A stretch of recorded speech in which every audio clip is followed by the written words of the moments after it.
Palestina, Libano, Egipto, Jordania, Libia, Grezia, Italia, Alemania, herrialde guzti horietan egin du lan gure gaurko gonbidatuak EITB-ko korrespontsal geldiezina delako, eta gaur hemen da Amasa Bilabonako ikatxako lindegian Ane Irazabal, arratsaldeon. Kaixo, arratsaldeon. Arratsaldeon, eta esan digute gaur egun berezia dela, Bai, egun berezia da, nire eguna da. Zer da gaur? Nire eguna. Zure urte betetzea? Zaldatuko diogu? Bat, bi eta hiru. Zorionak zuri, zorionak beti, zorionak ane, zorionak beti. Haupa, Ane! Haupa, Ane! Eskerrik asko! Haupa, Ane! Bueno, eta eskerrik asko horrelako egun berezi batean, etortzeagatik, ez da? Zuei olako toki berezian gonbidatzeagatik, egia esan? Bai, ez da, zu leku polit askotan egon zara, leku berezi askotan egon zara, baina hau ere sartu daiteke leku berezi horien artean? Bai, eta gainera lehen aldia da niretzat hemen ikan, eta ikusgarria da egia esan, bai, oso polita. Ane, udapartean zu Euskal Herrira etortzen zara beti atxeden hartzera? Bai, urtero. Urtero? Ez beti data beretsuetan, batzuetan San Juanetan, beste batzuetan Uztailan, batzuetan abuztuan, baina bai, saiatzen naiz. Eta zer duzu gustoko egitea, saiestu ezina den planen bat edo zereginen bat? Begira, etxera itzultzen naizenean oso gauza sinpleak egitea gustatzen zaizkit. Ez dakit nola esan familiarekin baskaltzera joan, kuadrillarekin egon, kalera atera eta hilda bat jan. Oso gauza sinpleak, mendi martxak egin, ondartzara egun batzuk. Saiatzen naiz deskantzatzen. Gertatzen dena da, etxera itzultzen naizenean zaila izaten dela. Bai, ezta? Bai. Gauza asko izango dituzulako egiteko, konpromiso asko, gogo asko. Gero ITV-a ere pasatu behar dut nik esaten dudan bezala, ez? Bai, medikuak, bai, familia, lagunak, eta askotan sentsazioa da ez daukadala deskantzatzeko gogorik. Gogorik ez barkatu, denborarik. Baina oso polita da. Etxera bueltatzea eta gainera denborarekin gero eta gehiago baloratzen dut. Bai. Azken aldian Berlinen bizi zara? Bai. Zein da zure egunerokotasuna? Nire egunaren arabera aldatzen da. Baina normalean goizean goiz esnatu, egunkariak irakurri, erredaziora proposamenak bidali, zeri buruz hitz egiten den Alemanian edo Europa ekialdean egun horretan, proposamenak bidali, eta gero erredakzioan bilara egiten dutenean eta erabakitzen dutenean nazioartean ze gai sartuko diren, erabakitzen da nire gaia sartuko den ala ez, eta horren arabera martxan jarri, gero aurrera begira erreportajeetarako proposamenak idatzi, bidali, produkzio lan asko dago. Nik uste dut gure profesioan edo gure lanbidean badagoela bideokameraren aurrean ikusten dena eta gero badago be alde bat ez dena ikusten. Eta momentu gehienetan da proposamenak bidali eta erantzunik ez jaso. Bai, Hori da gure lanaren ez dakit, 90%. Beste 10ean horre aztarka ibili behar, ez da? Hori da. Aizu, Ane, mundu mailan esango dugu, Europa mailan nahi bali maduzu politika egintza oso aztoratuta dabil. Nola ikusten da Alemanian edo nola bizirdu da Alemaniako gizarteak eskuin muturraren gorakada hau? Ardura handiarekin zen. Nik esango nuke eskuin mutur guztiak direla oso arriskutsuak. Baina konkretuki Alemaniako alderdi ultra eskuindarra nik esango nuke dagoela eskuinaren eskuinean, hau da oso muturrean, ez?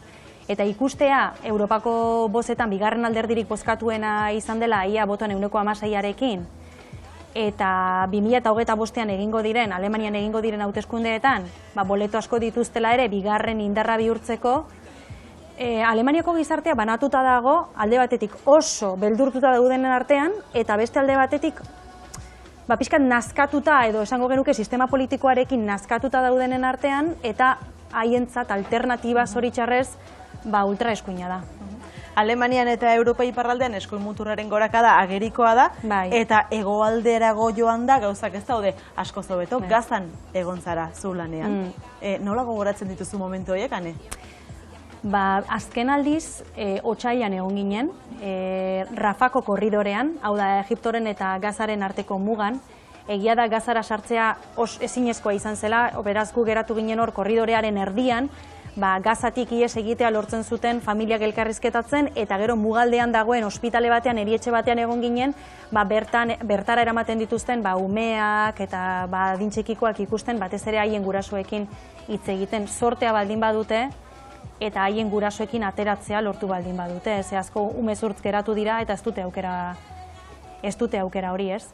Eta oso gogorra eta oso etxipen handia sentitzen da, ze zuk bonba hotxak entzuten dituzu beste aldean, baina itxita dago, atea itxita dago. Eta orduan gazatarrek ez daukate Egiptora alde egiteko edo ihes egiteko aukerarik, ez? Beraz, bai, nahiko gogorra izan da. Hain hurbiletik ikusi eta konturatzea, benetan kaiola batean daudela. Ez daukatela inora joateko inolako aukerarik. Eta bat handik etxera itzultzen denean, edo bere lekura itzultzen denean, badagoan ikusitakoan, bizitakoa burutik entzeko modurik? Ez, baina nik uste dut hori lanbide askorekin gertatzen da, ez, bakarrik kazetariokin, baina, motxila hori daramazu eta bakoitzak kudeatzen du motxila hori alduen bezala. Batzuk psikologora joaten dira, beste batzuk kirola egiten dute, beste batzuk meditazioa, ez dakit bakoitzak bere tresnak ditu, baina hori zurekin doan gauza bada. Eta gainera nik uste dut ahaztea ere ez dela justua. Baina oso kontziente izan behar dugu gure privilegiotik hitz egiten dugula, ez? Eta gero guk beti daukagula aukera etxera itzultzeko. Eta distantzia hori mantentzea ere haiekin, nik uste dut errespetu kontua ere badela. Hane, azken aldian ez da Gazakoa zapaldu duzun gerra bakarra, Ukrainan ere izan zarelako. Eta Ukrainako gerra piztu zenean zu Kieven zeunden. Nola bizi izan zenituen momentu horiek? Begira, denok uste genuen herrialde mailako erasoaldi bat etzela gertatuko, ze egia da Ukrainak gerran dirauela 2014tik, ez? Ekialdeko aldeak. Baina danborrotxak zeudenean ez genuen imaginatzen, hori mendebaldera iritsiko zenik eta are gutxiago hiriburura. Orduan, guk erreportaje asko egin genituen inbasioaren aurretik, esplikatzen nola Ukrainerrak prestatzen ziren bunkerrak egiten eta esaten genuen, ze, esageratuak diren hauek, ez? Eta derrepentean, gau batean, telebistarako zuzenekoak egin, eta justo gau horretan goizeko 5 erditan bombardatzen hasi ziren. Eta ni haurdun nengoen, 5 hilabeteko. Eta orduan, sentimentu kontrajarri askorekin, ez? Ze, gerra aurreko fase guztia jarraitu duzu, eta kazetari moduan, bezala, bertan geratu nahi duzu kontatzeko, baina gero badakitzu, ez dela bakarrik, ezin duzula bakarrik zugan pentsatu kasu honetan, ez?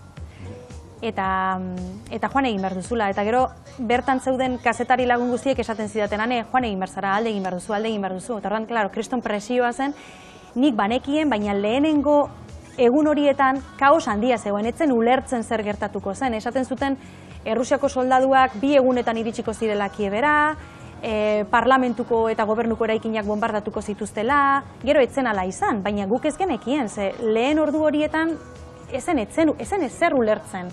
Muga guztiak blokeatuta zeuden, ze ukrainiar gehienak otxeekin alde egiten saiatu ziren, eta orduan, lehenengo bertan geratu behar izan nintzen, lehenengo aste hori, gogorra, eta esan bezala kontra esan askorekin, ez? Esan duzu moduan, Kieven zinela, bertan zinela lehertu zen Ukrainako gerra, eta zuk hori zuzenean kontatu zen igun, ikusi egingo dugu, hementxe, Ane Irazabat.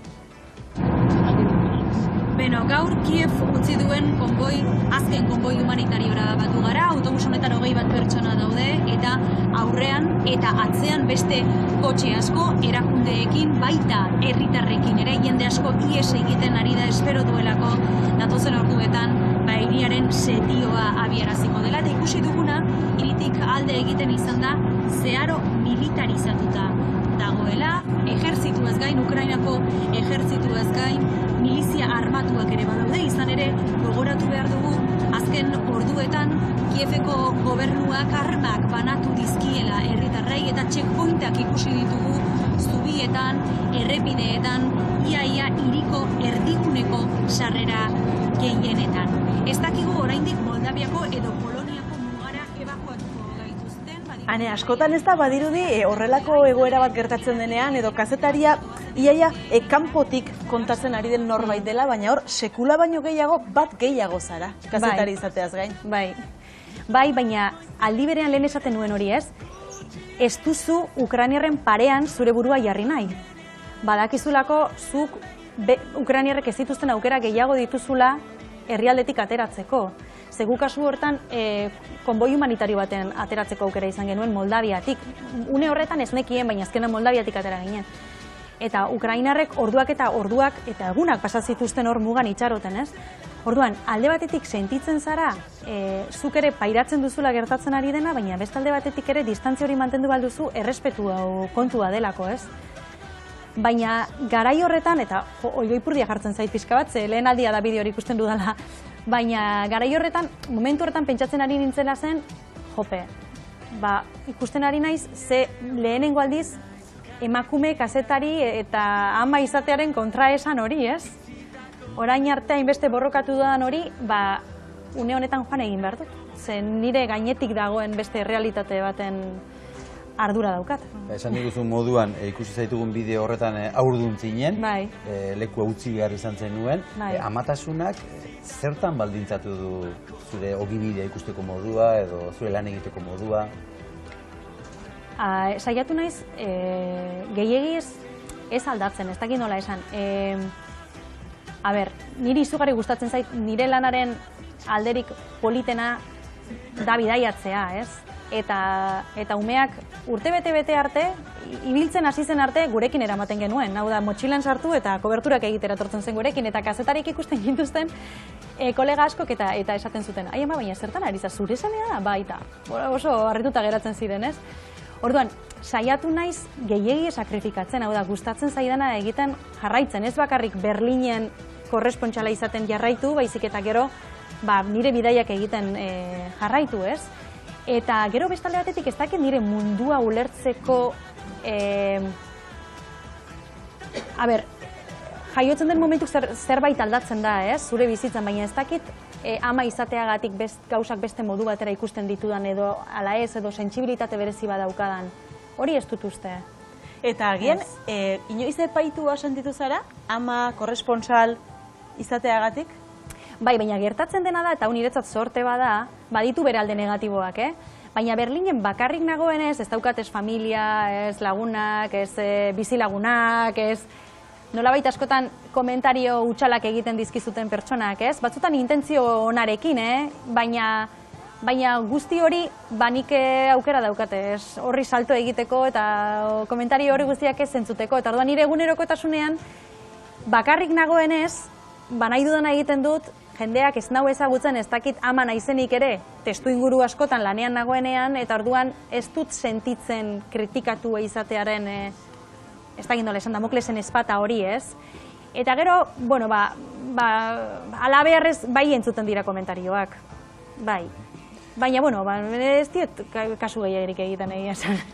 Ane Irazabalekin hizketan ari gara 7 eta 5 minutu dira, zuzenean gaude eta zuzenean ari da lanean Loli Shein. Loli, ez dakigu lanean utzi zaitugu, ez dakigu zer ari zaren egiten edo nola doan zuen langintza hori? Poliki prestatzen gauz txukun bat. Urrengo etortzen zetenean zehoza izango dut. Bai. Txukuna den edo ez publikoari galdetuko diogu? Zer irutzen zaizue, hor badago neska txiki bat mikrofonoarekin, nola duzu izena? Eider. Eta Eider, zer iruditzen zaizu? Nola ari da Loli lanean? Nola ari da lanean, ondo bada gaizki? Ondo, ez da? Ondo ari da, ez da? Gauza politak egiten ari. Uste dute hor, ez dakit, eskuetan badauka zerbait eta atontzen ari da. Diadema bat ematen du? Bai, diadema bat ematen du. Zuretzat agian, Xabi? Euskalo, behar Euskalo, zergatik ez? Zergatik ez? Lolik egiten badu polita izango da, seguro. Seguro. Ane Irazabalekin hemen gabiltza, Ane, atzera begiratzen duzunean, egin duzun ibilbide guzti honekin, oraindik ere ari zara, baina, zer pentsatzen duzu, zer sentitzen duzu? Kristen sortea daukadala. Gustatzen zaidana egiten dudalako, nire pasioa profesio daukadalako, eta oso zoriontsua naizelako egiten dudanarekin. Orduan, ez dakit, oso sorteduna sentitzen naiz egia esan,